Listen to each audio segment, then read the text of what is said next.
வணக்கம். வணக்கம் பிரதர். இன்னைக்கு அமைச்சர் சரத்குமார் சம்பந்தமா ஒரு வீடியோ வைரல் ஆயிருச்சு. காலையில சிஎம் விஜய் ட்ரக் ஃப்ரீ சொசைட்டிக்காக மேரத்தான்லாம் போனாரு. அந்த வீடியோ வைரல் ஆகுதுன்னு பார்த்தா கொஞ்ச நேரத்திலேயே வேற ஒரு வீடியோ வைரல் ஆகி இவங்க தான் இன்னைக்கு இப்படி பேசுறாங்க அப்படின்ற மாதிரி ஒன்று போயிட்டு இருந்துச்சு. அவர் விளக்கமும் கொடுத்துருக்காரு. பட் என்ன சொல்ல விரும்புறீங்க? இல்லை, உண்மையிலே சரத் ப்ரோ அமைச்சராக இருக்கிறவர். சரத் ப்ரோ வந்து மாண்புமிகு அமைச்சர். அது ஃப்ளோவில் வரமாட்டேங்குது, டக்குன்னு எல்லாருமே நண்பர்களாக இருந்ததுனால. மாண்புமிகு அமைச்சர் சரத்குமார் நம்ம நெருங்கிய நண்பர். கிட்டத்தட்ட ஒரு 5-6 வருஷமாக நம்ம இயக்கத்துலேருந்தே தெரியும். அவருக்கு எந்த கெட்ட பழக்கமே கிடையாது. ஹானஸ்ட்டாக சொல்கிறேன், அவருக்கு எந்த கெட்ட பழக்கமும் கிடையவே கிடையாது. எனக்கு தெரிஞ்ச வரைக்கும் கிடையவே கிடையாது. அவருக்கு அந்த இது வரைக்கும் ஸ்மோக் பண்ணியோ இது பண்ணியோ நான் பார்த்ததே இல்லை. எனக்கு நல்லா நெருங்கிய நண்பர் தான். இதெல்லாம் வந்து சும்மா ஒரு கண் வித்தை காட்டுற மாதிரி, ஒரு கெட்ட பேரை உண்டாக்கிறதுக்கு காட்டுறது. ஸோ ஒருத்தர் வந்து கையில் வந்து ஒரு கோப்பை, அதாவது ஒரு ஒரு கிளாஸு, அதில் வந்து ஒரு அது என்ன சொல்லலாம், அந்த கலர் இருந்தாலே உடனே ஒரு ட்ரிங்க் குடிக்கிறேன்னு அர்த்தம் கிடையாது. அது பெப்சி கோக்கா கூட இருக்கலாம், இல்லைனா ஒரு கிரேப் ஜூஸாக கூட இருக்கலாம். அதனால தான் சொல்லியிருக்காங்க, கண்ணால் காப்பதும் போய், காதால் கேட்பதும் போய், தீர விசாரிப்பதே மெய் அப்படின்ட்டு. அதனால் அது இந்த மாதிரியான ஃபோட்டோஸு, வீடியோஸு இது ஒரு 10 நாள் முன்னாடி வந்திருந்தா கூட, ஒரு 10 நாள் முன்னாடியோ ஒரு மாதம் முன்னாடியோ வந்திருந்தா கூட அது வேற. சரிங்களா?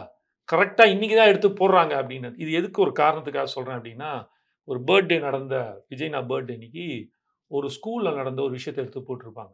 அண்ணன் பாடின சாங் எடுத்து பீஸ்ட் படத்துலேருந்து 2ல் 1 பார்க்கலாம், நம்புறியா நண்பா, எப்பவும் லைஃபு திரும்பலாம் அப்படின்னு சொல்கிற அந்த சாங் இருக்கு இல்லையா? அந்த குழந்தைங்கலாம் அது வந்து அதாவது தமிழ் தாய் வாழ்த்து பாடுற மாதிரி போட்டு, இவ்வளோ கேவலமாக நடக்குது பாருங்க அரசாங்கம்னு சொல்கிறாங்க. உண்மையிலே அது நடந்தது 2022 ஜூன் 21ஆம் தேதி அன்னைக்கு. திமுக ஆட்சியில் அந்த பள்ளிக்கூடத்தில் அப்ப நடந்துச்சு.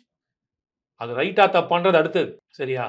உண்மையிலே நீங்க நடவடிக்கை என்னன்னா, அன்னைக்கு இருந்த பள்ளி கல்வித்துறை அமைச்சர் ஒரு எஸ்ஓபி ஒண்ணு இருக்கு. ஸ்டாண்டர்ட் ஆஃப் ஆப்பரேட்டிங் ப்ரொசீஜர்ஸ்னு ஒரு ஸ்கூலுக்கு ஒண்ணு இருக்கு. அப்ப என்ன பண்ணிரணும், அன்னைக்கு அவங்க எடுத்திருக்கணும். இன்னைக்கு எடுத்து அவரோட பிறந்த நாள் அன்னைக்கு நீங்க போடுறீங்கன்னா, இந்த அரசாங்கம் தெளிவாக, நேர்மையாக, உண்மையாக, திறம்பட ஒரு அரசாங்கத்தை செய்து கொண்டிருக்கிற இவங்க பேர்ல கெட்ட பேரை உருவாக்குறதுக்காக செய்யற விஷயமா தான் பார்க்கப்படும். ஆனா நீங்க என்ன போட்டாலும், என்ன செஞ்சாலும் அதுக்கு பதிலடி கொடுக்க நாங்க ரெடியா இருக்கோம். மீடியா பீப்பிள் கண்டிப்பா இறங்கி உங்களுக்கு அடிப்பாங்க. அது என்னன்ற உண்மைய விளக்குவாங்க. அந்த சாங் வந்துச்சு இல்லையா பீஸ்ட், அது வந்து அந்த பாடலாசிரியரே எடுத்து போட்டிருக்காரு. என்னைக்கு அந்த 22 ஜனவரி 22 சாரி ஜூன் 21 2020 நடந்தது போட்டிருக்காரு. அந்த மாதிரி இது எப்பயோ நடந்தது. அந்த குழந்தைக்கு ஏதோ மருந்து கொடுக்க அது சாப்பிட மாட்டேங்குதுன்னு சொல்லிட்டு அதை கரைச்சி கொடுக்கறதுக்காக செஞ்சது. அதனால வெள்ளை பவுடரா இருக்கிறது எல்லாமே உங்களுக்கு வந்து ட்ரக் அப்படின்னா, அப்போ வந்து பவுடர் கூட தான் எடுத்து பூசிக்கிறாங்க. அதுவும் வெள்ளையா தான் இருக்கு. அப்போ ஒருத்தர் கையில எடுத்து இப்படி கையில போட்டு பண்ணா அதுவும் அப்படி ஆயிடுமா? பரவாயில்ல நீங்க என்ன வேணாலும் சொல்லுங்க. அதற்கான மாற்று இம்மீடியட்டா வெர்ச்சுவல் வாரியர்ஸ் கிட்ட இருந்து வரும்ன்றது மட்டும் நான் உண்மைய சொல்றேன். ஓகே, இதுக்கு பதில் கொடுத்துட்டீங்க. இப்ப அடுத்து இன்னொரு விஷயம் இருக்கு. அப்படியா? இதுவும் அமைச்சர் விஷயம் தான். அமைச்சர் ஜெகதீஸ்வரி ஒரு ஸ்டேஜ்ல உட்காந்துருக்காங்க. அந்த ஸ்டேஜுக்கு பின்னாடி ஒரு பேனர் இருக்கு. அதுல அவங்க பேரை கீழே போட்டுட்டாங்களாமா. எப்படி நீங்க அவங்க பேரை மேல போடலாம், என் பேரை கீழே போடலாம் அப்படின்னு சொல்லி அவங்க பேசுற வீடியோவும் இன்னைக்கு வந்திருக்கு. அப்படியா? தெரியல, நான் இன்னும் பார்க்கல. நான் இன்னைக்கு நடந்துச்சு அது. இன்னைக்கு நடந்தது. நான் அதெல்லாம் பார்க்கல. சாரி, எனக்கு பார்க்காம பேச முடியாது என்ன கன்டென்ட்ன்னு. நம்ம மார்னிங்லேருந்து ஒரு 4வது வீடியோ இப்போ ஓடிட்டு இருக்கோம். யூடியூப்புக்கும் அதுக்கும் ஓடிட்டு இருக்கனால நம்ம பார்க்கல. அது அந்த ரீசன்றது தெரிஞ்சிருச்சா? அவங்க ஆடியோலயே இருக்கு. அவங்க பேசுறது அப்படியே லைவா வந்திருக்கு டிவிலயே. அப்படியா? அவங்க என்னன்னா எப்படி நீங்க வந்து அவங்க பேரை போடலாம் முன்னாடி. புரோட்டோகால்ஸ்ல மேபி அவங்களுக்கு ஃபர்ஸ்ட் வரணுமோ? அந்த மாதிரி ஏதாவது இருக்கா? இல்ல இவங்க கேக்குறாங்க. யாரோட இது ஃபர்ஸ்ட் இருக்கு? ஃபர்ஸ்ட் கீர்த்தனாவோட பேர் இருக்கு. தொழில்துறை அமைச்சர் கீர்த்தனா. ஆமா, அவங்க பேர் இருக்கு. அடுத்தது அடுத்தது ஜெகதீஸ்வரி அவங்க பேர் இருக்கு. அதனால அவங்க அங்க இருக்கவங்கள விசாரிச்சு கூப்பிட்டு கேட்கறாங்க. அவங்க ஊர்ல தான். விருதுநகர்லயா? மேபி அவங்க மாவட்ட செயலாளர் ஃபர்ஸ்ட். விருதுநகர்ல அந்த அவங்களோட அந்த ராஜபாளையத்துல அவங்க தான் மாவட்ட செயலாளர். பிளஸ் பொறுப்பு அமைச்சர் வேற போல. அதனால மேபி கேட்டிருந்திருக்கலாம். பட் எனக்கு தெரியல. இல்ல அது வந்து அதுக்கான காரணங்கள் இருக்கலாம். அது கேட்கறது கூட அவங்க தனிப்பட்ட விஷயம்னு வைங்களேன். என்ன கேள்வி இதுல வெளியில இருந்து வருதுன்னா, நீங்க தானப்பா எளிய குடும்பத்து பிள்ளைகள், அரசியலில் மாற்றத்தை கொடுக்க வந்தவர்கள் அப்படின்லாம் சொன்னீங்களே. இன்னைக்கு திமுக, அதிமுக செய்யாத அளவுக்கு இவங்க அரசியல் ரீதியா இதெல்லாம் பண்ணிட்டு இருக்காங்க. அதுக்கு எந்த நோக்கத்துக்காக அங்க போனாங்களோ அதை பண்ணாம உட்கார்ந்து பேர் எங்க போடலன்னு கேட்கறாங்களே. இதுவா மாற்றம் அப்படின்னு கேட்கறாங்க. அதான் பிரதர், எனக்கு தெரியல அது என்னன்னு. நம்ம கண்டென்ட் என்னன்னு தெரியும். நீங்க சொன்னது இருந்திருக்கலாம். பட் என்ன விஷயம்னு எனக்கு எக்ஸாக்டா தெரியல. அது மேபி இப்போ நீங்க கேட்குற ஒரு விஷயம் நமக்கு தெரிஞ்சிச்சுன்னா அதுக்கு நம்ம வந்து ஒரு விளக்கம் கொடுக்குறோம். சரத்துக்கு நம்ம ஒரு விளக்கம் கொடுத்தோம். அதை எப்படி நடக்குதுன்றதை பார்க்குறோம். பொய்யான இது நீங்க டைரக்டாவே லைவா வந்திருக்குன்னு சொல்றீங்க. ஆடியோட அவங்க பேசினது. அடுத்த இன்டர்வியூல நிச்சயமா அது என்னன்னு கேட்டுட்டு அப்ரோஸ் சிஸ்டர் ஜெகதீஸ்வரி சிஸ்டர் எனக்கு நல்லா தெரியும். அவங்களும் நம்ம இயக்கத்துல ரொம்ப பழகினவங்க தானே. ஸோ டைரக்டாவே அவங்களை கேட்பேன், என்ன சிஸ்டர் மாதிரி இருக்கு, என்ன பிரச்சனை இது நான் கேட்டுட்டு அவங்க கிட்டேருந்தே அந்த பதில வாங்கிட்டு அந்த பதில நெக்ஸ்ட் டைம் பேசும்போது கண்டிப்பா சொல்றேன். ஏன்னா இந்த விஷயத்த விட்டுட்டு பார்த்தா கூட கட்சிக்குள்ள அப்படி ஒரு டிஃபரன்ஸ் இருக்கு. விஎம்ஐ ஒரு பக்கமும், இன்னொரு சைடு வந்து வேற கட்சியிலேருந்து வந்தவங்க, இல்ல புதுசா வந்தவங்க. இந்த பாகுபாடு இல்ல இந்த பிரச்சனைன்றது கட்சிக்குள்ள இருக்குன்னு பரவலா வெளியில பேசப்படுது. அதனால தான் கேட்கிறேன். குடும்பத்திலேயே இருக்கும். அதாவது சும்மா சப்பக்கட்டு கட்டணும்லாம் அவசியம் இல்ல. நம்ம ஒரு குடும்பத்துக்குள்ளேயே எடுத்தாலே, இவங்களுக்கு அதாவது மூத்த மருமகளுக்கும், 2வது மருமகளுக்குமே டிஃபரன்ஸஸ் இருக்கும். மாமியார் அந்த டிஃபரன்ஸஸ பாப்பான்பாங்க. இதெல்லாம் நடக்கும். சண்டைன்னா சட்டை கிழியும் பிரதர். அரசியல்னா அதெல்லாம் இருக்க தான் செய்யும். இதெல்லாம் எந்த அளவுக்கு இருக்குன்றத தான் பார்க்கணும். அது அப்படியே கட்சியே 2ஆ உடைஞ்சு, எம்எல்ஏ பதவிய கூட ராஜினாமா பண்ணிட்டு, இன்னொரு கட்சியில சேர்ற அளவுக்குலாம் இருக்காது. அதனால இந்த மற்றும் பலர சொல்றீங்களா? அது மற்றும் பலரோ இப்ப மற்றும் பலர்ல 2 பேருக்கு தான் போட்டின்னு சொன்னாங்கல்ல. அந்த கட்சிக்கே இப்ப ஆரம்பிச்சிருச்சு இன்னைக்கு. கவலைப்படாதீங்க. விரைவில் அதெல்லாம் வெளில வரும். அதையும் உடையுது பாருங்க. கூட்டணி கட்சிகள் இங்க எங்கெங்க வெளில வந்துட்டு இருக்காங்கன்னு நீங்க பார்க்க ஆரம்பிச்சிட்டீங்க. இன்னொரு முக்கியமான நியூஸ் போகுது. பார்த்தீங்களா நீங்க? இது மதிமுக கேட்கிறீங்களா? இல்ல திருச்சி கிழக்கு. ம். திருச்சி கிழக்குல ஜெயிச்சிட்டீங்க, ரிசைன் பண்ணிட்டீங்க. அடுத்து யாரையோ நிக்க வைக்க போறீங்க. ம். அங்க யார் நிக்க போறான்னு தெரியுமா? தெரியலையே. நீங்க தான் சொல்லணும். தெரிஞ்சுக்கணும். இன்னைக்கு முன்னாள் முதலமைச்சர்ட்ட அந்த கேள்விய கேட்டிருக்காங்க. அவர் வந்து நான் நிக்க போறதில்லன்னு சொல்லல. ஒரு மாதிரி இத பத்தி இன்னும் நான் யோசிக்கல, முடிவு பண்ணலன்னு சொல்லியிருக்காரு. அவர் முடிவு பண்ணா என்ன பண்ண போறீங்க? வந்து நிக்கட்டும். அது நான் ஏதோ தாவேக்காவோட இது மாரி கேட்கிறீங்க. நாங்க கூட்டணி கட்சி தாங்க. அவங்க தாங்க முடிவு எடுக்கணும். யார் நின்னா என்ன இப்போ? ஆல்ரெடி கொளத்தூர்ல பார்த்துட்டு நீங்க சொல்றவரு தானே? ஆல்ரெடி கொளத்தூர்ல ஒரு அந்த இத பார்த்துட்டாரு. மீண்டும் ஒரு திருப்பி ஒரு ஆக்ஷன் ரிப்ளை குடுத்துருவோம். திருச்சி கிழக்குல. அவ்வளவுதானே. குடுத்துட்டு ஏதோ போவோம். ஒரு முறை நடந்துருச்சு. ஒவ்வொரு முறையும் அந்த மாரி அது அது எதிர்பார்க்கலாமா? அது வெயிட் பண்ணி பார்ப்போமே.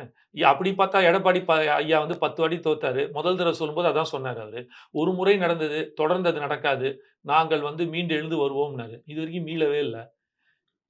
இது வந்து கடைசியில மக்கள் எடுக்கிற முடிவு. நீங்களும் நானும் எடுக்கிற முடிவு இல்ல. திருச்சி கிழக்கு நிக்கிறேன்னா நிக்கட்டும். எதிர்த்து யார் நிக்கிறாங்கன்னு பார்ப்போம். அவர் நிக்கிறாங்கன்னா, கண்டிப்பாக தாவேக்கா வெல்லும்ன்றத நான் சொல்றேன். மறுபடியும் உங்களுக்கு நான் ஆக்ஷன் ரிப்ளைன்னு சொல்லிட்டேன். பார்ப்போம். திருப்பி செய்வோம். அவரு அந்த மாரி பண்ணிட்டாருன்னா என்ன பண்ணுவீங்க? வரட்டும் பிரதர். வரட்டுமே. அப்ப பேசுவோமே. இப்போதைக்கு வந்து என்ன நடந்திருக்கு அத தானே வச்சு பேசிட்டு இருக்கோம். கண்டிப்பாக வந்து 5 நிமிஷம் பேசினாரு அண்ணன் கொளத்தூர்ல. அன்னைக்கு போயிட்டு ஒரு 5 மணி நேரம் பேசுறாருன்னு வச்சுக்கங்களேன். ஒரு உதாரணத்துக்கு. ஒரு 50 நிமிஷம் பேசுவாரு. நம்ம 5 மணி நேரம் இல்ல. ஒரு 50 நிமிஷம் நம்ம அண்ணன் பேசினார்னா முடிஞ்சிருச்சு. விஜய் நான் பேசினா முடிஞ்சிருச்சு. ஷுவர் ஷாட் அடுத்தது நெக்ஸ்ட். அப்ப 6 தொகுதி இருக்குது. எலக்ஷன் வரப்போகுது. அதான் 2 அதுலயே தான் நிக்க இன்னொரு முடியும். ட்விஸ்ட் இருக்கு. 2 தான் நிக்க முடியும். இன்னொரு ட்விஸ்ட் ஆனா இருக்கு. 2த்துல நிக்க சொல்லுங்க பார்த்துக்கலாம். இன்னொரு ட்விஸ்ட் இருக்கு. சொல்லுங்க. அம்பாசமுத்திரம் தொகுதியிலயும் ம். சீமான் பொது வேட்பாளரா நிறுத்தப்படுவதற்கான வாய்ப்பு இருக்குன்னு சொல்றாங்க. என்ன பண்ண போறீங்க? Welcome to politics. பிரதர் அதெல்லாம் அது மேட்டரே இல்ல பிரதர். என்ன ஜெயிச்சால் மகிழ்ச்சி, வெற்றி தோத்தால் பயிற்சி அவ்வளவுதானே. அதுதான் அண்ணனுக்கு எப்பவுமே அது வந்து இதுவாச்சு. அவர் கூடவே ஒட்டின்னு இருக்குதுல்ல. எல்லா கட்சிகளும் அவரை சப்போர்ட் பண்ண போறாங்க. அன்னைக்கு அவரு நாம் தமிழர் வேட்பாளரா மட்டும் நின்னாரு. இன்னைக்கு மற்ற கட்சிகள் எல்லாம் சேர்ந்து எதிர்க்கட்சிகளின் பொது வேட்பாளரா அவரை நிறுத்த போறதா சொல்றாங்க. அப்படியா? எதிர்க்கட்சி எங்க இருக்குது? முதல்ல இருந்த ஒரு எதிர்க்கட்சியே ஒண்ணும் இல்லாம போயிடுச்சு. அதுலேருந்து ஒரு 26 பேரோ 7 பேரோ வந்திருக்காங்க. 4 பேர் வந்திருக்காங்களா இப்போதைக்கு. இன்னொரு 20 பேர் லிஸ்ட்ல ரெடியா இருக்கிறாங்க. எனக்கு என்னமோ வந்து இடைத்தேர்தல் நடக்க போதில்ல. ஒரு குட்டி மினி தேர்தல் நடக்க போது நாங்க வெயிட் பண்ணிட்டு இருக்கிறோம். பார்ப்போம். இல்ல அன்னைக்கு உங்களுக்கு ஒரு வேவ் இருந்துச்சு. எதிர்க்கட்சியா செயல்பட்டீங்க. இன்னைக்குமே ஆளுங்கட்சியா வேவ் இருக்கு. அன்னைக்குன்னு ஏதோ 18 வருஷத்துக்கு முன்னாடி நடந்த மாரி சொல்லிக்கிறீங்க. பிரதர் முடிஞ்சே 1 மாசம் தான் பிரதர் ஆகுது. எலக்ஷன் முடிஞ்சு ஆட்சியை பிடிச்சிட்டோம். இன்னைக்கு மக்கள் கிட்ட இன்னும் சிறப்பாக இருக்கு. எதிர்பார்க்காததெல்லாம் வந்திருக்காங்க. ஒரு கம்பெனியோட சிஇஓ ஸ்ரீதர் வேம்பு உங்களுக்கு தெரியும். ஓப்பனா பதில் சொல்றாரு. அவ்வளோ லட்சம் கோடிக்கு அதிபதி. நான் காசு குடுத்திருக்கிறேன். நீ குமுறல் எப்படி வருது பார்த்தீங்களா? பார்த்தீங்களா? நான் அதுவும் என்ன அந்த பள்ளி மலைவாழ் மக்களுக்கும், ரொம்ப அடிப்படையில இல்லாத மக்களுக்கு இலவச பயிற்சி கல்வி. அதுக்கே நான் காசு குடுத்திருக்கேன் நடத்துறதுக்கு அப்படின்னு அவரு சொல்லியிருக்காரு. புரியுதுங்களா? அப்புறம் நந்தகுமாரா? நந்தகுமார். அவர் வந்து பிரைவேட் ஸ்கூல்ஸோட ஜெனரல் செக்ரட்டரி. நாங்க அவ்வளவு குடுத்திருக்கோம்ன்றாரு. ஒரு மெகாவாட் கரண்ட்ட பிரைவேட்ல உற்பத்தி பண்றதுக்கு அவன் பண்ணி குடுக்கறதுக்கு நான் இவ்வளவு கமிஷன் குடுத்திருக்கேன்றான். ஒரு இடத்துலேருந்து வராங்க. Bus department. அங்க யார் ரெனிவல் பண்ணோம், எந்த கவர்மெண்ட்டுக்கு போய் நிற்கணும்னாலும் நாங்க எல்லாத்துக்கும் காசு குடுத்துருக்கோம். ரெனிவல் பண்ண குடுத்துருக்கோம் அப்படின்னு சொன்னாங்க. நீங்க சோஃபா மாடல் சொல்றீங்கல்ல. நாங்க இப்ப நான் புதுசா பேர் வைக்கிறேன். ரெனிவல் மாடல் அரசாங்கம் நடந்துச்சு. பார்ட்டி ஃபண்ட் அரசாங்கம் அந்த மாடல் அப்படின்னு தான் மேல கூப்பிடணும். அதெல்லாம் நடந்துச்சுல்ல. இதெல்லாம் இல்லன்னு மக்கள் இன்னும் சந்தோஷப்படுறாங்க. நான் இப்ப என்ன சொல்றேன், நிக்க போற எந்த கட்சியா இருந்தாலும் சரி, டெபாசிட் வாங்குமா அப்படின்ற ஒரு சூழ்நிலையை உருவாக்கிட்டு இருக்காரு விஜயண்ணா. பார்ப்போம். அவர் அம்பாசமுத்திரத்துல நிக்கட்டும், அம்பானியே கூட்டிட்டு வந்து வேணா நிக்கட்டும். என்ன நடக்குதுன்றத பார்ப்போம். விஜயபாஸ்கர் வேற கட்சியில சேர்க்க போறீங்களா? அது தெரியல பிரதர் எனக்கு. நம்ம எதுவுமே நம்ம ஃபர்ஸ்ட்ல இருந்தே சொல்லியிருக்கோம். ஆக்கப்பூர்வமான அஃபிஷியல் அனௌன்ஸ்மெண்ட் வந்தா நம்ம பேசுவோம். இந்த இந்த ஸ்பெகுலேஷன்ஸ்க்கும், கான்ஸ்பிரன்சிக்குலாம் நம்ம வந்து பதில் சொல்ற ஆள் என்னைக்கும் கிடையாது. தூய சக்தியில விஜயபாஸ்கருக்கு இடமில்லை அப்படின்னு எடுத்துக்கலாமா? எனக்கு அது தெரியாதுன்றேன்ல. இல்லன்னு சொல்ல முடியாதுங்கிறீங்க. ஏங்க நான் இன்னைக்கு இல்லன்னு சொல்வேன். எனக்கு அப்படிதான் இருக்கணும்னு ஆசை. நான் ஓப்பனா சொல்றேனே. நேர்மையான ஒரு அரசாங்கத்தை உருவாக்கக்கூடிய விஜய் அண்ணா கிட்ட அப்படி ஒரு ஆட்கள் கூட வர வேணாம்னு நினைக்கிறது என்னோட தனிப்பட்ட கருத்து. ஏன்னா தூய சக்தியில அவர் இருக்கிறதுக்கான வாய்ப்பு ஒரு சொட்டு விஷமா இருந்தாலும் அது ஒட்டுமொத்த பால கெடுக்குன்ற ஒரு அவப்பேரை உண்டாக்கக்கூடிய விஷயம். இது என்னோட தனிப்பட்ட தமிழ்நாடு நிகழ்ச்சி சார்பாக காமேஷ் வைக்கிற கருத்து. ஆனா அவர்கள் எதுக்காக அந்த முடிவு எடுக்கிறாங்கன்னு தெரியாது. எடுக்கட்டும். எடுத்ததுக்கு அப்புறம் நம்ம கண்டிப்பா கேட்போம். ஏன் இப்படி எடுத்தீங்க? என்ன ஏதுன்னு. அதுக்கு பதில் சொன்னா, அந்த பதிலா எஸ் இதுக்காக எடுத்திருக்காங்க பிரதர் அப்படின்னு நான் பதில சொல்றேன். இப்படிதான் என்ன தனிப்பட்ட முறையில என்ன கேட்டீங்கன்னா, நான் ஓப்பனாவே சொல்றேன். அது வேண்டான்னு என்னோட தனிப்பட்ட கருத்து. அவங்க எடுத்தாங்களோ எடுக்கலன்னு தெரியல. சேர்ந்துட்டாரா? சேர்ந்ததுக்கு அப்புறம் பேசுவோம். பார்ப்போமே. அதே மாரி தாவேகாவ நோக்கி நெறைய கட்சியிலிருந்து ஆட்கள் வந்துகிட்டே இருக்காங்க. அவங்க யாருக்கும் பதவிகள் குடுக்கப்படுறதில்ல. தாவேகால வந்து சேர்றதுக்கே அவங்க வந்து கேட்டு முன்னாடி காத்துக்கிட்டு இருக்க வேண்டியதா இருக்கு. சிஎம் விஜய கூட பார்க்க முடியல. வந்தா 2ஆம் கட்ட தலைவர்கள தான் பார்க்க வேண்டியதா இருக்கு அப்படிங்கிற ஒரு பார்வையும் வெளியில இருக்கு. இல்ல இது வந்து புரோட்டோகாலாக போற ஒரு விஷயம் தானே. எல்லாத்துக்கும் சிஎம் சார போய் பார்க்கணும்னா, அப்ப நாட்ட எங்க ஆளுவாரு? அவரோட வேலை என்ன இருக்குது? கட்சியில வந்து சேர்றவங்க அத்தன பேரையுமா உட்காத்தி வச்சு வா வான்னு பார்த்துட்டு இருக்க முடியும். அது எல்லாத்துலயுமே பார்க்க முடியாது. இப்போ உதாரணத்துக்கு சொல்றேனே, இப்ப நானே இருக்கேன். ஒரு எக்ஸாம்பிளுக்கு. இப்ப நான் போய் வேற ஒரு கட்சிக்கு நான் போறேன் அப்டின்னா, உடனே நான் போயிட்டு முதலமைச்சர் எக்ஸ் முதலமைச்சர் ஸ்டாலின பாத்துற முடியுமா? இல்ல உதயநிதி பாத்துற முடியுமா? அப்பலாம் பண்ண முடியாது. அது டிபெண்ட்ஸ். இல்லையே இப்ப அவங்க ஆட்சியில இல்ல இருந்தப்ப சார். கூட நான் ஒரு உதாரணத்துக்கு சொல்ல வரேன் சார். நெறைய பேர் சேர்ந்தாங்க. சார் என்ன ஏன் மாரி சாதாரண ஆட்கள்லாம் பாக்க முடியாது. ஒண்ணும் இல்ல. இங்க நான் எடப்பாடி ஐயாவே என்னால பாக்க முடியாது. 2ஆம் கட்ட தலைவர், 3ஆம் கட்ட தலைவர் தான் பாக்க வச்சு அனுப்பிச்சு விட்டுருவாங்க. எனக்கெல்லாம் அவ்வளோதான் வேல்யூ இருக்கும். இல்ல சோ இங்கிருந்து யார் ரஞ்சனா பாக்குறாங்கன்னு நாச்சியார் போனாங்க. அப்போ முதலமைச்சரா இருந்த ஸ்டாலின் சார் முன்னிலையில அதெல்லாம் சேர்ந்தாங்க. Election time. நான் தான் சொல்றேன் வரேன்ல. ஏதாவது ஒரு இவங்கள கூட நாங்க பாக்க வைக்க முடியுது, உங்கள பாக்க வைக்க முடியல பாக்குறது ஒரு அரசியல் ஸ்டண்ட் சீட்டு குடுத்தாங்களா? அந்த அம்மா வைஷ்ணவி அந்த குழந்தை, அந்த சின்ன பொண்ணு தங்கச்சி ஏதாவது குடுத்தாங்களா என்ன? கவுன்சிலர் சீட் கூட குடுக்க மாட்டாங்க. அவங்க கேட்கலையே. உங்களுக்கு ஏன் குடுத்தா வாங்க மாட்டேன்பாங்களா அவங்க? ஏன் அவங்களுக்கு குடுக்கல? வயசு இருக்கு பாத்துக்கலாம். அவங்க இன்னும் அந்த எலக்ஷன்ல அவ்வளோதான். நிக்கிற ஏஜே வந்திருக்காது அவங்களுக்கு. கூப்பிட்டு உட்காத்தி வச்சு பார்த்து பேசுற அளவுக்கு முடியும். ஏன் சீட்டு குடுத்தா வாங்க மாட்டாங்களா என்ன அவங்க? என்ன எலக்ஷன் 18 வயசு தாண்டிச்சுல்ல. அது போதும் 21 வயசு ஆயிடுச்சுல்ல. 21 வயசுக்கு ஒரு எம்எல்ஏ சீட் குடுக்கலாம் சார். 21 வயசு தாண்டிட்டாங்க அவங்க. கண்டிப்பா குடுத்துருக்கலாம். ஏன் குடுக்கல? ஏன் ரஞ்சனா ராச்சியாருக்கு ஏன் குடுக்கல? அவ்வளோதான். அந்த டைமுக்கு அவங்களுக்கு ஒரு இது அப்புறம் அவர் பேரு என்ன? காமேஷுக்கு ஏன் டிவிகேல பிடி குடுக்கல? பிடி காமேஷுக்கு ஏன் பிடி டிவிகேல நிர்மல் குடுக்கலன்னு குமாரா? அவங்க கேட்க பிடி மாட்டாங்களா? பிடி நிர்மல் குமார் இருக்கார்ல. அவரு. செல்வகுமார். செல்வகுமார். பிடி சாரி. பிடி செல்வகுமார். செல்வகுமார். அவருக்கு ஏன் சீட்டு குடுக்கல? ஆனா அவர் எப்படி முதலமைச்சர் பக்கத்திலேயே உட்கார்ந்தாரப்போ, அவ்ளோ வேல்யூ அவருக்கு. சீட் ஏன் குடுக்கல? இல்ல அதே கேள்வி உங்கள அப்போதைக்கு கேட்க மாட்டாங்களா? அப்போதைக்கு அரசியல் சார்ந்து தனக்கு என்ன யூஸ் ஆகும்? சரி ஓகே. விஜய் அண்ணாவோட பேர டேமேஜ் பண்ண ஒருத்தன் இருக்கிறான். அப்படின்னு கூப்பிட்டு செய்துதான். ஒருவேளை நான் போயிருந்தேன்னா என்னையும் கூப்பிட்டு வச்சு உட்காத்தி வச்சு கொண்டாடி இருப்பாங்க. ஆஹா சூப்பர்ன்னு. ஆனா அடுத்த நாள் சீட்டு கெடச்சிருக்காது. புரியுதா? இந்த மாரி நெறைய பிரச்சனைகள் இருக்கு. நம்ம எல்லாத்துக்கும் முதலமைச்சர் பார்க்கணுன்ற அவசியம் இல்ல. அதுதான் பொதுச் செயலாளர் பார்க்கிறார்ல. பொதுச் செயலாளர் வந்து அவரோட கண்ணா தானே நிக்கிறாரு. ஆனந்த் அண்ணன் அவரோட விஜய் அண்ணாவோட கண்ணா தானே நிக்கிறாரு. அதனால அதெல்லாம் ஒண்ணும் தப்பு இல்ல. உரிய மரியாதை குடுக்குறாங்க. இதற்கு மேல என்ன பண்ண முடியும்? இந்த மரகதம் குமரவேல். மரகத குமரவேல் மன்னிக்கணும். அவங்க வந்து அவ்ளோ பெரிய விழா நடத்துனாங்க. 6 அமைச்சர்கள் வந்து உட்கார்ந்திருந்தாங்க. பெரிய பெரிய ஆதவ அர்ஜுனாலேருந்து, அண்ணன்லேருந்து, பூஜ்யான் அண்ணன்லேருந்து, ரமேஷ்லேருந்து, சரத்லேருந்து, எம்.எல்.ஏக்கள் அந்த மேடம் காமாட்சி மேடம் வந்து இவங்க, பல்லாவரம் எம்.எல்.ஏ காமாட்சி மேடம்லேருந்து, ஜெகதீஸ்வரி சிஸ்டர் வரைக்கும் உட்கார்ந்தாங்க. 6, 7 அமைச்சர்கள் உட்கார்ந்திருந்தாங்க. எனக்கு தெரிஞ்சு ஞாபகம் இருக்கிற வரைக்கும். செங்கோட்டையன் சார் இருந்தாரு. எல்லாருமே உட்கார்ந்தாங்க. அப்புறம் அவங்கவங்க எப்படி எடுக்குறாங்களோ அதுக்கு தகுந்த மாரி தான் பிரதர் இருக்கும். அதுக்காக வந்து யாருமே தெரியாத ஒருத்தனுக்காக வந்து முதலமைச்சர் நிப்பாருன்லாம் சொன்னீங்கன்னா, அப்ப நாட்டோட பிரச்சனை எங்கன்னு பார்ப்பீங்க? அப்படிலாம் கிடையாது. கரெக்ட்டா தான் பண்றாங்க. அதெல்லாம் இஷ்யூஸ் இல்ல. நீங்க கேட்ட பதவிகள் இமிடியேட்டா வர வாய்ப்புகள் இல்லன்னா, வர வாய்ப்பு இல்ல. 10 பேர் உட்கார்ந்தானா உடனே குடுத்துடலாம். 10,000 பேர் இருக்கிறான் பிரதர். ஸோ யாருக்கு குடுக்கணும்? எப்படி குடுக்கணும்? என்ன குடுக்கணும்? எவ்வளோ விஷயங்கள் இருக்குல்ல. அது போக இது ஒரு புது கட்சி மட்டும் இல்ல. அவர் முதல்ல இருந்தே சொல்லிட்டாரு. ஒரு மேடையிலயும் அண்ணன் சொல்லிட்டு வர்றாரு பொதுச் செயலாளர். நீங்க வந்து எங்க கூட பயணிங்க. உங்களுக்கான உரிய மரியாதை கிடைக்கும். ஆனா கொஞ்சம் வெயிட் பண்ணுங்க.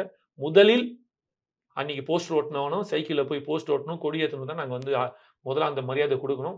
எங்க தளபதி சொல்லியிருக்காரு. அப்டின்ட்டு இருக்காங்க. அத பார்த்துட்டு அதுக்கான அந்த சார்ட் அவுட்டிங்லாம் வரும்போது கண்டிப்பா கிடைக்கும். ஓகே. இப்ப அடுத்த கட்டமா டிவிகே கவர்மெண்ட்ல என்ன எதிர்பார்க்கலாம்? பட்ஜெட்லாம் வரப்போகுது.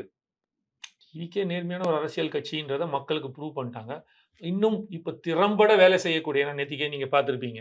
ஒரு அதாவது ஒரு நிதி ஒரு வெள்ள அறிக்கைன்னா இப்படிதான் இருக்கணும்ன்றத பிரதர் சி.டி. நிர்மல்குமார் மாண்புமிகு முதலமைச்சர் மாண்புமிகு மின்சாரத்துறை அமைச்சர் சி.டி. நிர்மல்குமார் அழகா பண்ணியிருந்தாரு.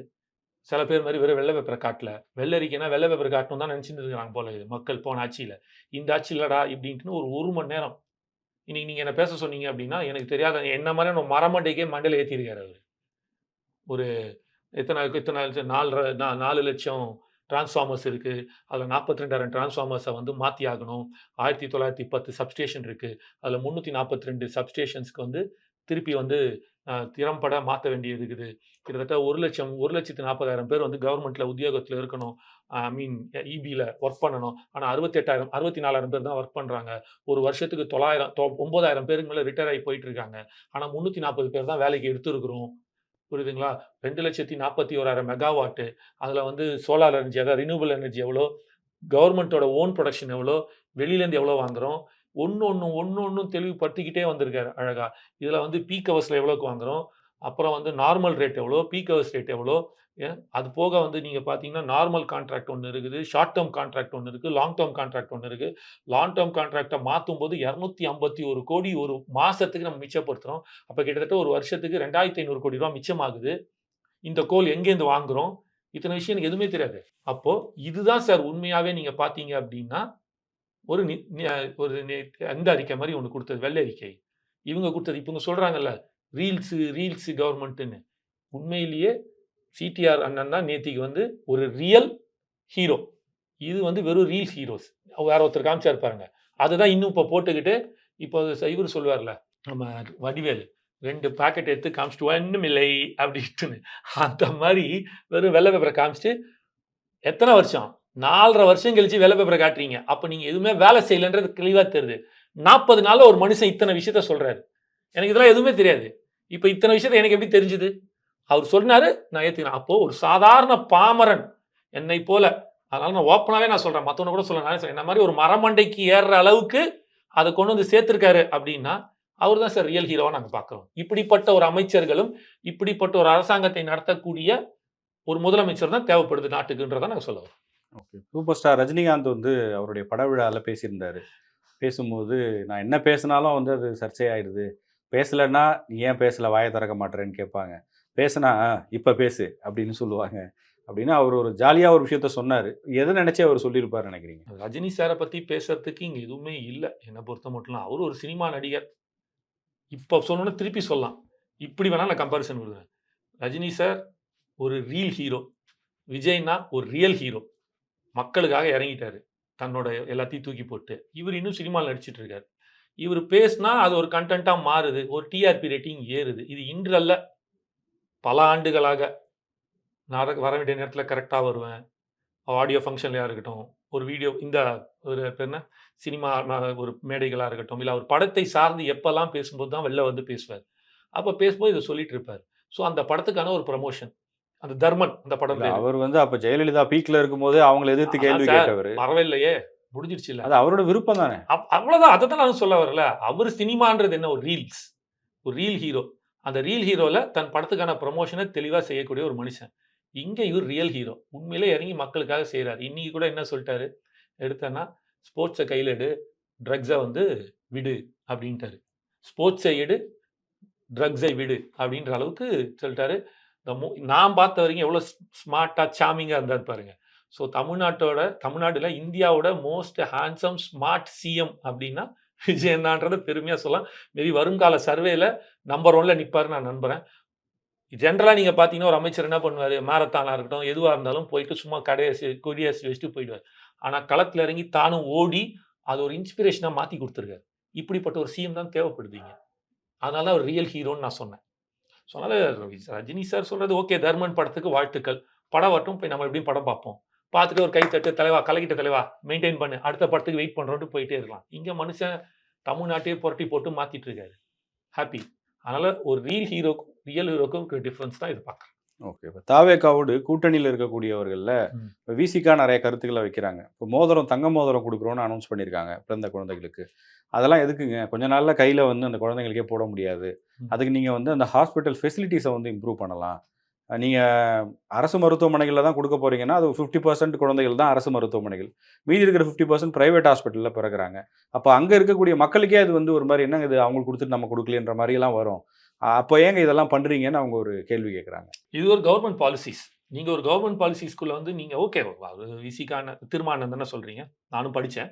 திருமானந்தனுக்கு எல்லா சொல்றான். ஏன்னா கூட்டணி கட்சியில இருக்கிறதுனால, இந்த வாதத்த பெருசா ஏத்துக்க இந்த முடியாது. கூட்டணி கட்சி இல்ல. அதையும் அவங்க சொல்லல இன்னும். ஆட்சியிலயும் பங்கு, அதிகாரத்திலயும் பங்குல இருக்காங்கல்ல. இருக்கிறோம். அதனாலேயே ஓகே நாங்கள் ஃபைன். கூட்டணியில் இருப்போம். ஆட்சியில் இருக்கிறதுனால, அவர்களும் பங்கு வகிக்கிறதுனால, அவங்களுக்கு அந்த ஒரு உரிமை இருக்கு சொல்றதுக்கு. யாருக்கு வேணாலும் உரிமை இருக்கு. அதுல அவருக்கு இருக்குன்னே நான் வச்சு தான் நான் பேசுறேன். ஏன்னா ஏன்னா வந்து என்னடா எங்க அண்ணன தப்பா பேசுறீங்கன்னு சில பேர் நினைப்பாங்க. நான் ரொம்ப மரியாதை வச்சிருக்கேன் அண்ணன் மேல. அதனால தான் நான் சொல்ல வரேன். இத அப்படி நம்ம எடுக்க முடியாது. இது ஒரு கவர்ன்மென்ட் பாலிசி. அப்போ ஒண்ணு பண்ணலாமா? ஆ மொத்தம் 50 ஒரு 1 கோடி குழந்தைகள்ல 50,00,000 குழந்தைகள் வந்து தமிழ்நாடு அரசு பள்ளியில படிக்குது. 50,00,000 குழந்தைகள் வந்து பிரைவேட் ஸ்கூல்ல படிக்குது. அப்போ ஒண்ணு பண்ணுவோமா? கவர்ன்மென்ட் ஸ்கூல்ல படிக்கிற குழந்தைகளுக்கு free education, free books, free uniform, free shoes எல்லாமே ஃப்ரீ. அப்ப இவரு சொன்ன மாரி கருத்து எடுத்துக்கிட்டோம்னா, அப்ப பிரைவேட் ஸ்கூல்ல என்னடா கவர்ன்மென்ட் ஸ்கூல்ல படிக்கிற பிள்ளைங்களுக்குலாம் குடுக்குறீங்களே, பிரைவேட் ஸ்கூல்ல படிக்கிற பிள்ளைங்களுக்கு குடுக்க மாட்டீங்களா? அப்ப அவங்களுக்கும் குடுங்க அப்படின்னு சொன்னா ஏத்துக்க முடியுமா? அவங்கவங்க வசதிக்கு ஏத்த மாரி அவங்க பண்ணிக்கிறாங்க சார். இது அவ்வளோதான். நம்ம அப்படிதான் இத எடுத்துக்க முடியும். உங்கள யார் வந்து நீங்க போய் பிரைவேட் ஹாஸ்பிட்டல்ல பார்க்க சொன்னாங்க? நீங்களும் கவர்ன்மென்ட் ஹாஸ்பிட்டல் வந்து பாருங்க. தரமான அரசாங்கம் தான் நடக்குது. தரமான ஒரு மருத்துவத்த குடுக்குறது தானே அவர் சொன்னாரு. காம்ப்ரமைஸே இல்லாம. நடக்கும் வாங்க. இல்ல வந்து அதெல்லாம் பாருங்க. இல்லாம இன்னும் கொஞ்சம் இம்ப்ரூவ் பண்ணலாம்ல. இந்த நம்பிக்கையை வர வைக்கிற இம்ப்ரூவ்மென்ட் அளவுக்கு. எல்லாருக்குமே இருக்கும் சார். நீங்க இம்ப்ரூவ்மென்ட் எத வச்சு பார்ப்பீங்க? எய்ம்ஸ் சூப்பர் மருத்துவமனைன்னு சொல்வீங்க. இந்தியாவிலேயே சிறந்த மருத்துவமனைன்னு சொல்வீங்க எய்ம்ஸ். ஆனா பிரைவேட் எடுக்கல. கவர்ன்மென்ட்லயே வச்சீங்க. அப்ப எய்ம்ஸ் தான் சிறந்ததுன்னா, அப்படியே அமெரிக்காவுக்கு போனீங்க வச்சீங்க. அது அதோட சிறந்த மருத்துவமனை. சிங்கப்பூர் போனா அதோட ஒண்ணு இருக்கும். Improvement will always be there. நீங்க என்ன பண்ணாலும், ஏது பண்ணாலும் இருக்கும். இங்க நம்ம என்ன கேட்கிறோம்னா, அரசாங்க மருத்துவமனை இன்று எந்த அளவு இருக்கு? அருண்ராஜ் சார் போறாரு. அவரே ஒண்ணொண்ணுத்தையும் இன்ஸ்பெக்ட் பண்றாரு. சாப்பாடு மொதற்கொண்டும், அந்த குடுக்குற டேப்லெட்ட மொதற்கொண்டும் பார்க்கிறாரு. பார்த்திருப்பீங்க நீங்க. அந்த சாப்பாட மொதற்கொண்டும் அங்க சாப்பிடுறாரு. சும்மா இன்ஸ்பெக்ட் மட்டும் பண்ணல. அவரே அங்க நின்னு சாப்பிடுறாரு. அந்த டேப்லெட்ட வாங்கி பார்க்கிறாரு. ஒண்ணொண்ணையும் பண்ணிட்டு தானே இருக்காங்க. Improvement is always improving. நீங்க உலக தரத்துக்கு நீங்க கொண்டு வந்து நிறுத்தினால் கூட, ஸ்டில் ஒரு இம்ப்ரூவ்மென்ட் வரும். ஏன்னா டெக்னாலஜி நாளைக்கு மாறுது. புரியுதுங்களா? இப்ப ஸ்கேனிங் எடுக்கணும் அப்படின்னா, அவர படுக்க வச்சு டோட்டலா கீழேருந்து மேல வரைக்கும் அந்த ஒரு மிஷின் ஒண்ணு போகுது. நாளைக்கு அது தேவையே படாது. ஒரு விரல் வச்சாலே போதும்னு வரும். அப்ப அதனால இந்த டெக்னாலஜி தப்பு, அந்த டெக்னாலஜி ரைட்ன்னு கிடையாதுல்ல. சோ டெக்னாலஜி கீப்ஸ் இம்ப்ரூவிங் தான். இம்ப்ரூவ்மென்டேஷன் இம்ப்ரூவைசிங் தான். இம்ப்ரூவ்மென்ட் இருக்கு, இம்ப்ரூவைசிங் ஆயிட்டே இருக்கும். நாளைக்கு ஸ்கேன் பண்ணனும்னா ஒட்டுமொத்த பாடி ஸ்கேன் பண்றதுக்கு ஒண்ணும் வேணாம் சார். உங்க விரல் வச்சா போதும் சார். அது ஒட்டுமொத்தமா ஸ்கேன் பண்ணீங்க சார் அதுலேருந்து. அப்படின்னு சொல்லுவோம். ஆனா இன்னைக்கு அப்படி இல்லல்ல. ஒட்டுமொத்தமா உங்க மைண்ட் கையில வரைக்கும் உள் வழியா ஏதோ ஒரு மிஷின்குள்ள போயிட்டு வரோம்ல. அப்படி இருக்காதுல்ல. அப்ப அந்த டெக்னாலஜி வேஸ்ட்டுங்க. அதுதான் பெஸ்ட்ன்னு சொல்ல முடியாது. Day by day it gets improving. அந்த இம்ப்ரூவ்மென்ட் தான் சார் அது. இப்ப அந்த ஸ்கூலுக்கு இப்படி இருக்கு. அப்ப அங்கேயும் குடுக்கணும்னா அப்படி பண்ண முடியாதுல்ல. சோ ஒரு கவர்ன்மென்ட்க்குன்னு சில பாலிசிஸ் இருக்கு. அந்த பாலிசிஸ அவங்க பண்றாங்க. அது வந்து ஒரு தேர்தல் வாக்குறுதி. தாய்மாமன் சீர் அப்படின்னு சொல்றது தாய்மாமன் தங்க மோதிரம். தாய்மாமன் சீர் தாய்மாமன் தங்க மோதிரம்ன்றது வந்து ஒரு வாக்குறுதியா குடுக்குறாங்க. சில நாள் கழிச்சு விரல்ல ஏறாது அப்படின்றதுக்காக அத நம்ம பண்ணாமயே இருக்க முடியாதுல்ல. எல்லா காலத்துலயும் அது நடக்கும். அப்ப 5 வயசுல வந்து அந்த குழந்தை பொறக்குது, அது பர்த்டே ஆகுது. இல்லன்னா ஒரு வயசுக்கு அந்த குழந்தை வரும்போது, பெரிய பெண் ஆகும்போது, அப்போ ஒரு தாய்மாமன் சீர் குடுத்தா, இன்னும் 5 வயசுல இந்த பொண்ணு பெருசாயிடும். எதுக்கு அந்த ட்ரெஸ் வாங்கி குடுக்கணும் அப்படின்னு நினைக்க முடியாதுல்ல. அன்று அந்த குழந்தை பிறக்கும்போதே தங்கத்தோட பொறந்துச்சு அப்படின்போது ஏன்னா தங்கம் வந்து நம்மள பொறுத்தமட்டிலும் ஒரு ஒரு குடும்பத்திலயும் சரி, அது வந்து அந்த கோல்டு வந்து வெறும் ஒரு அது வந்து ஒரு அது வந்து என்ன சொல்லலாம்னா, ஒரு கையில போட்டுக்கிற ஒரு ஆடம்பரமான ஒரு விஷயமா இல்ல. அந்த தங்கம் என்பது ஒரு லக்ஷ்மி. தன் குடும்பத்தில் செல்ல செழிப்பாக வளரக்கூடிய வளரக்கூடிய ஒரு விஷயமாக பார்க்கப்படுது. தங்கம். சரிங்களா? அதனால தான் என்ன பண்றாங்க, அந்த தங்கம்ன்றது வந்து வெறும் அது வந்து ஒரு ஆர்னமென்ட் கிடையாது. அது நம்மளோட குடும்பத்தில் இருக்கும் ஒரு சொத்து. அது வந்து நமக்கு ஒரு இது குடுக்கிறதா பார்க்குறாங்க. அப்போ அந்த முதல் நாள் பிறந்த குழந்தைக்கு எதுவுமே பண்ண முடியாத அப்பா, அம்மாக்களுக்கு ஒரு மாமன் சீராக அந்த மோதிரம் விரல்ல போட்டு அந்த குழந்தைய பார்க்கும்போது, அது ஒரு பொறக்கும்போதே அந்த குழந்தைக்கு அது இது குடுக்குறோம்ல, அந்த உணர்வு தான் அங்க பேசணும். அந்த 1 கிராம் தங்கம் பெரிய விஷயம் இல்ல. அந்த உணர்வு இருக்குல்ல, அந்த அம்மாக்கு கிடைக்கிற ஒரு சந்தோஷம், அந்த குழந்தையோட தந்தைக்கு கிடைக்கிற சந்தோஷம், அந்த குழந்தை பொறக்கும்போதே ஒரு ஒரு ஒரு இதுவா பொறக்குதுடா, ஒரு தாய் மாமனா கொண்டு வந்து சேர்த்தோம்னு அந்த உணர்வு இருக்குல்ல, தன்னோட அந்த குழந்தை வரும் காலத்தில் சிறப்பான ஒரு எதிர்காலம் இருக்கு அப்படின்ற முதலமைச்சர் விஜய்னா குடுக்குற ஆசீர்வாதம் தான் அது முக்கியமே தவிர, அத தான் சுத்தி காட்டுதே தவிர, அந்த ஒரு மோதிரம் அந்த 1 கிராம்ல ஒண்ணும் பெருசா காட்டப் போறது கிடையாது. அது வந்து அண்ணன் குடுக்குற ஆசீர்வாதம். "நீ கவலைப்படாதம்மா தங்கம், செல்லம். உனக்கு நான் இருக்கிறேன். மாமனா நான் நிக்கிறேன். வரும் காலங்கள்ல நீ எப்படிப்பட்ட ஒரு ஒரு சமுதாயத்துல வாழப் போற பார்" அப்படின்ற குடுக்குற ஒரு ஆசீர்வாதமா தான் பார்க்கிறேன். நன்றி. Thank you brother.